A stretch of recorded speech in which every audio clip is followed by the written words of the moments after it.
किसी भी निज़ाम में सबसे अहम महकमा माना जाता है, लेकिन जम्मू कश्मीर में जिस तरीके से तालीम को नज़रअंदाज किया जा रहा है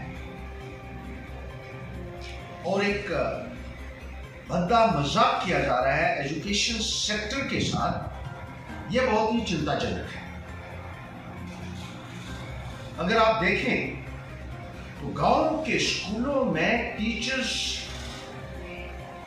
कहीं नहीं मिलेंगे आपको, और जगह जगह हमने जाकर देखा है कि गांव में तालीम की मुकम्मल तरीके से बर्बादी हो चुकी है।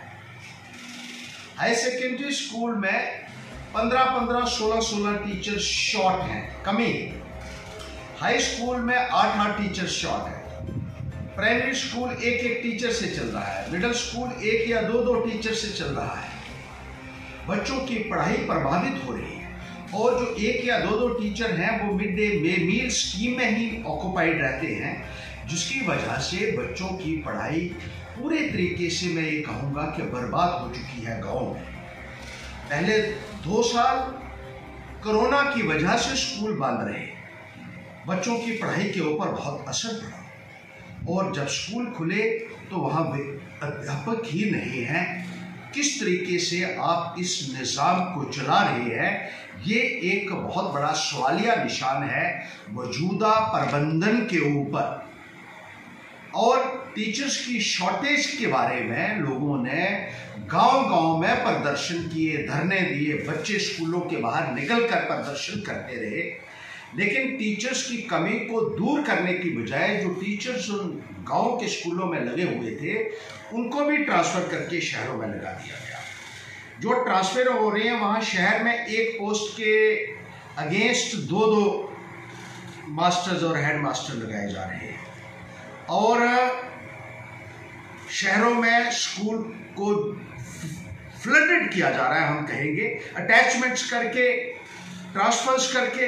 लेकिन गांव में जिस तरीके से अनदेखी की जा रही है उससे सीधा सीधा असर जो है वो गरीब के ऊपर पड़ रहा है, गरीब के बच्चे के ऊपर पड़ रहा है, किसान के बच्चे के ऊपर पड़ रहा है, मजदूर के बच्चे के ऊपर पड़ रहा है। कस्बों में कोचिंग सेंटर्स भी हैं, ट्यूशन्स भी हैं, लेकिन गांव में सारा दारो मदार बच्चों की पढ़ाई का अध्यापकों के ऊपर, जो सरकारी स्कूलों में है उनके ऊपर होता है, और वहाँ जिस तरीके से स्कूलों को खाली किया गया है, एक ही से अंडरस्टैंडिंग होना बहुत ज़रूरी है। जिस तरीके से आदेश उनके द्वारा किए गए हैं बहुत ही अजीबोगरीब है, और पूरे डिपार्टमेंट में इस बात की चर्चा हो रही है। बहुत सारे IAS officer, IPS officer, senior bureaucrats, जिसमें SSP शामिल हैं, जिसमें डायरेक्टर्स शामिल हैं, जिसमें ज्वाइंट डायरेक्टर्स शामिल हैं, जिसमें असिस्टेंट कमिश्नर शामिल हैं, उनके नाम लेक्चरर्स की लिस्ट में डालकर उनको प्रमोट किया जा रहा है। बहुत कराई हुई, फिर उसके बाद उन्होंने कहा कि हम इन एरर्स को रेक्टिफाई करेंगे, लेकिन जो डिजर्विंग है प्रमोटीज, एलिजिबल प्रमोटीज है, उनको नज़रअंदाज किया गया। अभी कल एक ऑर्डर निकला है जिसमें उधमपुर के 4 सिटी के स्कूलों में एक हेडमास्टर की पोस्ट के अगेंस्ट 2-2 हेडमास्टर लगाए गए हैं।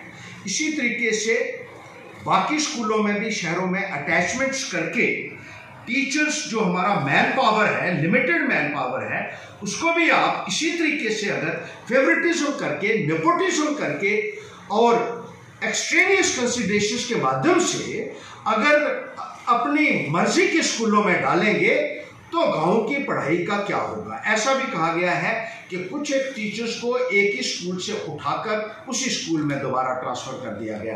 डेड टीचर्स की ट्रांसफरें भी जो है वो की गई कि जब गांव में भेजना हो तो ऑर्डर कर दिया फॉर्मेलिटी से। ऐसा कहा जाता है कि केवल नाम के एक यहाँ मुलाजम थे जो फॉरेस्ट डिपार्टमेंट से पहले आए थे, उसके बारे में ये कहा जाता है कि उसने एजुकेशन डिपार्टमेंट में बहुत जो है वो इरेगुलरिटीज़ की, अखबारों में अक्सर आता रहा। लेकिन जितनी तबाही अभी हुई है BK सिंह जी के टाइम में, इतनी तबाही हमने एजुकेशन की आज तक नहीं देखी। और हमारी लेफ्टिनेंट गवर्नर महोदय से ये इल्तिजा है, हाथ जोड़कर विनती है कि BK सिंह जी को सेक्रेटरी एजुकेशन पद से बाहर किया जाए। ये फॉरेस्ट सर्विसेज से आए, इनको फॉरेस्ट सर्विसेज में लगाया जाए और यहां कोई एक रिस्पॉन्सिबल ऑफिसर्स को इस महकमे की जिम्मेदारी दी जाए ताकि इस डिपार्टमेंट को बचाया जा सके। और ये डिपार्टमेंट जो है बहुत ही अहम डिपार्टमेंट है, जैसे मैंने कहा, इसकी तरफ अनदेखी करना सरासर गलत होगा। और जिस तरीके से बच्चों की गांव के अंदर पढ़ाई प्रभावित हो रही है, उसे हमें किसी भी कीमत पर कबूल करने के लिए तैयार नहीं है। ये हमारा सीधा और स्पष्ट पैगाम इस प्रशासन को है।